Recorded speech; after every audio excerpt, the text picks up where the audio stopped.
Hello. Welcome to another episode of the TurboVap podcast. Today we're going to delve into a fascinating process and absolutely critical behind the energy we use every day. How does a thermoelectric plant, and especially its steam turbine, how does it come to life? Exactly. It's a key moment because a lot of people are focused on construction, on that huge project. But this passage of having a lot of metal assembled to actually have a safe and reliable source of energy, this depends on a crucial phase, commissioning. This isn't just an item on the project schedule, is it? In fact, the guarantee that everything that was thought out, designed it will work properly, safely and efficiently. And that is our mission here today. It is precisely to uncover the behind the scenes of this entire process. Let's go, shall we? So let's start with the basics. Why dedicate so much time, so many resources to this phase? Before you even think about starting the turbine with steam, how important is this? Look, this is a fundamental point. A commissioning, done right, is actually the best investment against failure, you know? Serious failures, stops that were not in the plan, and very high costs that may appear later on. Avoid future headache. Basically, that's exactly it. And the interesting thing is that the success of this, it all starts long before any test in the field. It starts with planning. Define it correctly as teams, all, engineering, construction, the equipment suppliers, the end customer as well. How will they communicate? What are each person's responsibilities? This is essential to avoid delays, you know, to ensure that everyone is rowing in the same direction. It makes sense. And when we go to the field, what is the first concrete thing? What happens? Well, the first tangible step is what we call mechanical completion. Here the work is almost like a detective, you know? It is physically checking whether each piece of equipment, each tube has been assembled exactly as it is in the drawing, in the specification, a general conference. So the inspectors go there with super detailed checklists, checking everything from the tightness of a screw, the initial alignment of a pump to the pipe supports are correct. Any little thing out of place, any pending issue, is formally recorded to be corrected. The idea is to ensure that the actual floor plan is a mirror of the designed floor plan. I understood. This is the guarantee that the body is assembled, right? But what about the systems? I'm glad they make it work. How do we ensure that pumps, valves and instruments work? Before you take any risks, turn everything on with hot steam. Great question. That's where pre-commissioning comes in. Or, as we also call it, cold commissioning. The name already gives a hint. Test everything. No heat. Exatamente. A gente testa todos os sistemas auxiliares sem usar o vapor principal, ou seja, sem a alta temperatura, alta pressão e o risco associado. O foco são os sistemas de suporte à vida da turbina, entende? Tudo que mantém ela operando com segurança. Óleo, água de refrigeração, sistemas elétricos de controle. E precisa de alguma coisa pronta antes de começar esses testes a frio? Sim, sim. Tem pré-requisitos importantes definidos junto com os fabricantes dos equipamentos principais. Pensa aí numa Siemens Energy, GE Power, Mitsubishi Power. Por exemplo, a turbina e o gerador já têm que estar montados na base, as tubulações principais de óleo e água completas, testadas para vazamento e, muito importante, limpas. E claro, toda a parte elétrica e de instrumentação já instalada e energizada. Faz todo sentido testar frio. É uma segurança a mais. Mas que tipo de teste é feito nessa fase? O que exatamente vocês verificam? Olha, essa fase é talvez a maior mitigação de risco do projeto inteiro. Pensa comigo. Detectar uma falha numa bomba de óleo lubrificante agora, a frio, o que isso significa? Um reparo, talvez um atraso pequeno? Exato. Um reparo elétrico, mecânico, talvez um atraso de algumas horas, dias. Agora, imagina essa mesma falha acontecendo com a turbina já girando a 3.600 rotações por minuto. Nossa, seria catastrófico. Sem dúvida. Dano imenso, meses de parada. Por isso, os testes a frio são tão importantes. Eles incluem coisas como rodar os motores elétricos das bombas para confirmar o sentido de rotação, calibrar cada instrumento, pressão, temperatura, nível, vazão, testar o que a gente chama de malhas de controle. Malhas de controle? O que é isso? É verificar se o sinal de um sensor lá no campo chega direitinho no sistema de controle, o cérebro da planta, né? Seja um DCS ou um CLP, e se esse sistema consegue comandar corretamente o atuador final, tipo uma válvula de controle. E, claro, testamos os intertravamentos de segurança. Ah, simula falhas para ver se as proteções funcionam. Isso. Simula um nível baixo de óleo, por exemplo, para garantir que a proteção automática atue como deveria. É essencial. Um ponto que parece ser crucial em todo esse processo é a limpeza. Parece algo básico, mas é tratado com uma importância enorme. Vamos começar pelo óleo lubrificante. Por que tanta ênfase nisso? Obsessão é quase a palavra certa. E por um motivo muito forte. Um dos primeiros e mais críticos testes funcionais é o flushing do sistema de óleo lubrificante.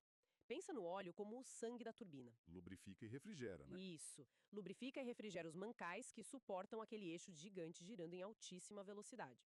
Qualquer partícula sólida, por menor que seja um restinho de solda, uma carepa de metal, até poeira da montagem, se for carregada pelo óleo e chegar no mancal, Já era. pode causar um arranhão, um desgaste que em segundos evolui para um dano grave e irreparável. Compromete o equipamento todo. Entendi. E tem diferença entre só filtrar o óleo e fazer esse tal de flushing? Ah, total diferença. É crucial entender isso. Filtrar remove as partículas que já estão suspensas no óleo. O flushing, que a gente chama de flushing de alta velocidade, HVOF, é bem mais agressivo. A gente usa bombas muito potentes para circular o óleo em altíssima velocidade, buscando um fluxo turbulento, Turbulento? Pra quê? para criar força. Tecnicamente, a gente busca um número de Reynolds acima de 4.000. Essa turbulência cria uma força de cisalhamento, como se fosse uma esfregação hidráulica na parede interna dos tubos. Ela descola a sujeira que está aderida ali. É como lavar uma panela engordurada. Só passar água não adianta, tem que esfregar. Boa analogia. E as normas tipo a API 614 já ajudam a projetar o sistema para facilitar essa limpeza, com pontos certos para conectar as bombas e para drenar a sujeira. Legal. E como é essa esfregação hidráulica na prática? Como vocês sabem que funcionou mesmo? É um processo bem metódico. Primeiro, tem a preparação. A gente isola os componentes mais sensíveis, como os mancais da turbina e algumas válvulas delicadas. Usamos tubos temporários, os jumpers, para desviar o fluxo deles e instalamos telas bem fininhas, tipo peneiras de 100 mesh, no retorno do óleo para o reservatório. Para pegar sujeira maior. Isso, para ter uma ideia visual de como está a limpeza.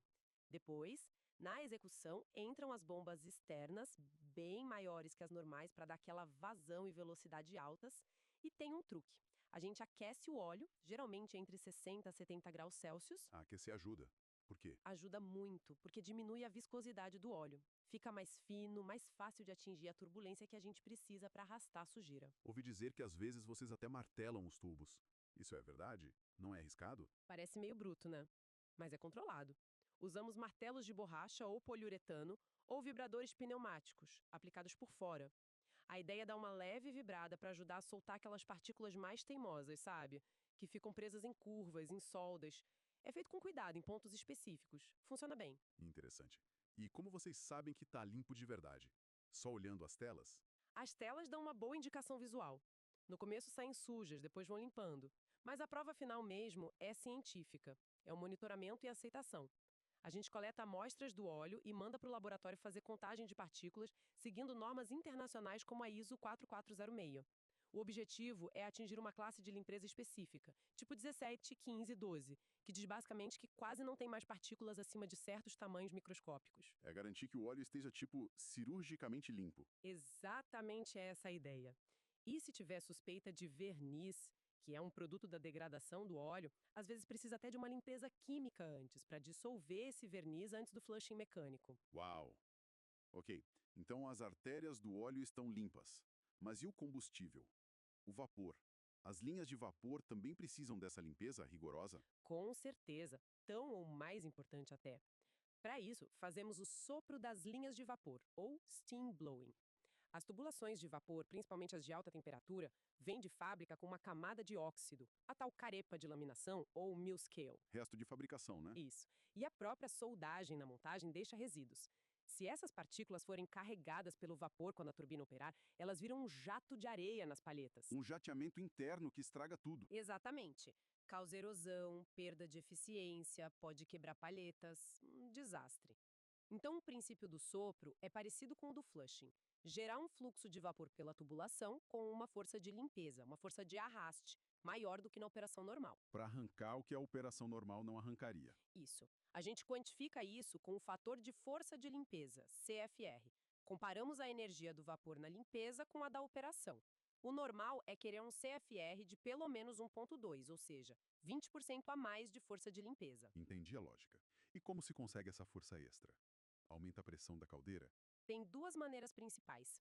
Uma é o sopro descontínuo ou puffing. A caldeira é pressurizada e aí uma válvula rápida libera o vapor de uma vez para a atmosfera pela tubulação a ser limpa. Esse choque térmico também ajuda a soltar a carepa, é eficaz, mas estressa a caldeira e é mais lento, porque tem que repressurizar entre cada sopro. E a outra forma? É o sopro contínuo de baixa pressão. Aqui a caldeira opera mais estável, mas numa pressão mais baixa. A velocidade alta vem do fato de que o vapor a baixa pressão é menos denso, ocupa mais volume. Lembra da fórmula do CFR? Esse volume específico maior compensa a pressão menor. Ah, entendi a física. Esse método é mais suave para a caldeira, geralmente mais rápido no cronograma e mais silencioso, mas pode ser menos eficaz para carepas muito agarradas. Às vezes, uma limpeza química antes ajuda. E como vocês sabem que limpou? Igual o óleo, com a amostra. Não, aqui é diferente. A gente usa placas-alvo. São chapinhas de metal polido, tipo acenox ou alumínio, que a gente insere no fluxo de vapor por alguns minutos. Depois, examina a placa. O critério é o número e o tamanho das marcas de impacto das partículas. Tem normas como a API RP686 e critérios dos fabricantes, tipo a GE, que dizem o que é aceitável, por exemplo, nenhum impacto maior que 0,8 milímetros. E repete até a placa sair limpa. Exatamente. Repete os sopros até a placa sair praticamente limpa. E claro, tudo isso com tubulação temporária super reforçada, silenciadores enormes porque o barulho é absurdo e a turbina totalmente isolada, bypass. A segurança aqui é crítica, as forças de reação são gigantescas. Nossa, que trabalheira. Então, ok. Sistemas auxiliares checados a frio, linhas de óleo e vapor impecáveis. Chegamos ao momento de maior expectativa e, imagino, de maior tensão também. O comissionamento a quente. É a hora que o vapor finalmente entra na turbina. Por que tanto cuidado, tanta cerimônia? Esse é o momento da verdade. Uma turbina a vapor é uma máquina impressionante. Uma massa enorme de metal que, quando recebe vapor quente, se expande. E se expande bastante. Dilatação térmica normal? Sim, mas imagina isso num rotor que pode pesar dezenas, centenas de toneladas. Se esse aquecimento for rápido demais ou desigual, cria tensões térmicas enormes dentro do metal. Isso pode empenar o rotor, a carcaça, e levar ao pior cenário: o contato entre partes que giram e partes paradas, o famoso hub. E um hub pode destruir tudo. Exatamente. Por isso, a primeira partida e todas as outras têm que seguir rigorosamente as curvas de aquecimento do fabricante. Curvas de aquecimento. Como uma receita. Isso, uma receita muito precisa. Tem curvas diferentes para a partida a frio, morna, quente. Elas dizem a taxa exata de aumento da rotação, RPM, e da temperatura do metal. E tem os patamares de encharque. Patamares de quê? Encharque são momentos em que a gente mantém a turbina numa rotação intermediária por um tempo para dar chance para o calor se espalhar por igual, sabe? Equalizar a temperatura entre as partes mais grossas e finas do rotor e da carcaça. Evita aqueles gradientes perigosos. E hoje em dia isso é automático. Em grande parte, sim. Os sistemas de controle modernos, como o SPP A3000 da Siemens ou o Mark V6 da GE, automatizam isso. Monitoram centenas de temperaturas, vibrações e ajustam o vapor para seguir a curva. Isso transformou a partida, que era quase uma arte do operador experiente, numa ciência controlada. Protege muito o equipamento. Entendi. E quando o rotor começa a girar com o vapor, o que vocês ficam de olho? A velocidade sobe devagar, seguindo a curva. O monitoramento é total, o tempo todo. Principalmente vibração. E tem um momento de atenção máxima, a passagem pelas velocidades críticas. Velocidades críticas. O que são? São rotações onde a frequência de giro bate com a frequência natural de vibração do conjunto rotor-mancais. Como empurrar um balanço no ritmo certo. A amplitude aumenta. É normal a vibração subir um pouco ali, mas tem que ficar dentro do limite seguro antes de acelerar mais. E antes de ligar na rede elétrica, gerar energia de verdade, tem algum teste de segurança final, né? Algo para proteger de um cenário extremo. Sim, absolutamente essencial. É o teste de sobrevelocidade Overspeed Trip. É obrigatório. Pensa, se a carga elétrica some de repente, o disjuntor da linha abre, por exemplo, a turbina, recebendo vapor, dispara. Acelera sem controle. E se desintegra. Exato. Para impedir isso, tem o sistema de trip de sobrevelocidade. Pode ser mecânico, eletrônico ou os dois. Ele tem que fechar as válvulas de vapor instantaneamente se a rotação passar de um limite seguro, tipo 110% da nominal. No teste, a gente desacopla a carga e acelera a turbina de propósito controladamente acima da rotação normal, para ter certeza que o trip funciona no ponto certo e rápido o suficiente. Faz sentido, tem que testar a proteção máxima. Ok, turbina girando certo, aquecida, protegida. Próximo passo: conectar na rede elétrica. Como funciona? Isso é a sincronização. E aqui, a precisão é de relojoeiro suíço. Para fechar o disjuntor que liga o gerador na rede, 5 coisas têm que ser idênticas entre o gerador e a rede naquele instante: tensão, frequência, sequência de fase, ângulo de fase e até a forma da onda. Tudo igualzinho. Exatamente. Um instrumento chamado sincroscópio ajuda a ver isso. Fechar o disjuntor fora de fase, mesmo que um pouquinho, é como dar um curto-circuito gigante. Cria correntes e esforços mecânicos brutais que podem quebrar o eixo, danificar tudo. Que perigo. Muito. E durante essa fase final de partida, sincronização, início da carga, a gente continua monitorando tudo. Vibração radial, seguindo normas como o ISO 10816, API 670, deslocamento axial do rotor, crítico para segurança, também na API 670, temperatura dos mancais, a expansão diferencial entre rotor e carcaça, os gradientes de temperatura, tudo. Finalmente. Sincronizou, tá gerando energia, a equipe de comissionamento respira aliviada e vai para casa. Quase. A usina está operando, mas falta um capítulo final e muito importante: validar se ela entrega o que foi prometido no contrato. Aí entra o teste de performance. A hora da verdade das garantias. Exatamente, é medir com a maior precisão possível a eficiência da planta, o famoso hit rate, quanto combustível gasta para gerar cada quilowatt-hora, e a potência máxima, e comparar com o que o fabricante garantiu. Isso vale dinheiro, imagino. Muito dinheiro. Uma diferença pequena na eficiência vira milhões em custo de combustível ao longo dos anos. Por isso, tem bônus se supera a meta e penalidades pesadas se ficar abaixo. O teste segue normas super rigorosas, como a ASM PTC6, exige isolar o ciclo para ter certeza que todo o vapor medido passa pela turbina, usar instrumentos de precisão de laboratório e operar a planta super estável por horas. É um teste bem sério. Muito sério. E os resultados medidos ainda são corrigidos matematicamente para as condições exatas do contrato, usando curvas de correção do fabricante. E depois que a performance aceita, aí acabou. Aí sim a gente entra na fase final, a operação assistida.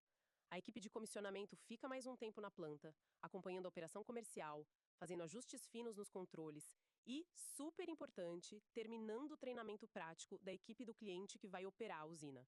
É a passagem de bastão. Uma transição suave. Isso, até a entrega formal final, o handover. E olha, essa passagem de bastão encerra o comissionamento. Mas para quem se interessa em realmente, sabe, mergulhar fundo em cada uma dessas etapas, desde o projeto até esses testes e otimizações, bom, essa nossa conversa aqui é só uma amostra, né? Uma visão geral. Com certeza tem muito mais detalhe aí. Muito mais. E existem recursos excelentes para quem quer se aprofundar. Lá na Turbivap, por exemplo, a gente oferece cursos completos que cobrem tudo isso em detalhes minuciosos. São muitas outras discussões como esta, aulas com engenheiros especialistas em turbinas a vapor e muito material de apoio, questionários, apostilas, até simuladores e encontros ao vivo para tirar dúvidas. Bacana.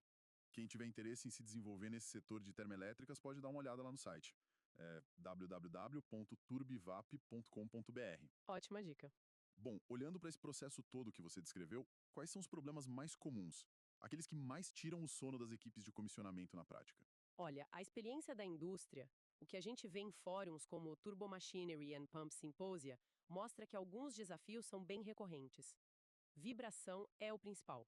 Nível alto ou comportamento estranho na vibração durante a partida é sempre alerta vermelho. E pode ser muita coisa, né? Sim, as causas são diversas e o diagnóstico é chave. Pode ser desbalanceamento do rotor, que dá vibração na frequência da rotação 1x RPM. Pode ser desalinhamento entre turbina e gerador, que costuma aparecer em 2x ou 3x RPM. Pode ser instabilidade nos mancais, o tal do oil whirl ou oil whip, que dá vibração abaixo da rotação, subsíncrona, tipo 0.4x, 0.5x RPM. Ou pode ser atrito interno, o rub, o contato indesejado, que gera um monte de frequências juntas. E como diferencia isso tudo? Com análise espectral, a FFT. Ela decompõe a vibração e mostra a assinatura de cada problema. E aqui tem um ponto crucial. Os dados de vibração coletados no comissionamento com a máquina nova formam a linha de base, baseline. A foto da máquina saudável. Perfeito! Essa baseline é o bem mais valioso para a manutenção preditiva. Com ela, você compara medições futuras e pega qualquer sinal de problema bem no início. E o alinhamento que você mencionou é outro ponto crítico. Sim, o desafio do alinhamento térmico é um clássico. A máquina é alinhada com precisão no frio, mas quando esquenta, tudo se expande. O truque é calcular essa expansão e deixar a máquina ligeiramente desalinhada no frio, de propósito, para ela ficar perfeita na temperatura de operação. Uma compensação. Exato. Se esse cálculo está errado ou se algo impede a expansão correta, como um suporte preso, aí você tem desalinhamento em operação, vibração, desgaste. Que complexo. Olhando para tudo isso, que lições ficam? O que a experiência ensina sempre. Olha, eu diria 3 coisas que são quase mantras. Primeiro, limpeza é fundamental. Muitos problemas lá na frente têm raiz num flushing ou sopro mal feito. O básico bem feito evita muita dor de cabeça. A base de tudo. Segundo, treinamento é crucial. Erro operacional pode ser devastador. Uma indução de água na turbina por falha de drenagem, por exemplo, destrói palhetas. A equipe tem que ser muito bem treinada. Consciência do risco. E terceiro, documentação é a chave. Ter desenhos as-built corretos, manuais, procedimentos claros e acessíveis em campo. Isso agiliza demais a solução de problemas quando eles aparecem. Fica claro que comissionamento não é só checar itens. É uma mistura de arte e ciência para dar vida à usina e garantir que ela funcione bem por décadas. Exatamente. É um trabalho que exige muito conhecimento, planejamento e atenção aos detalhes. E pensando no futuro, sabe, isso leva a uma reflexão. Qual seria? Considerando toda essa complexidade física, engenharia, operação humana, qual será o próximo grande avanço? Como a automação, a inteligência artificial podem tornar o comissionamento ainda mais seguro e eficiente? Será que a análise de dados em tempo real, com algoritmos preditivos, poderia, sei lá, antecipar um problema de vibração ou desalinhamento antes mesmo dele acontecer durante a partida? Uma boa pergunta para a gente pensar. Como a tecnologia pode otimizar ainda mais esse processo tão crítico? Fica a reflexão, né? E com essa reflexão sobre o futuro, a gente conclui a nossa análise sobre o comissionamento e partida de turbinas a vapor. Um processo, como vimos, intenso, detalhado, mas absolutamente essencial para a gente ter energia confiável. Agradecemos muito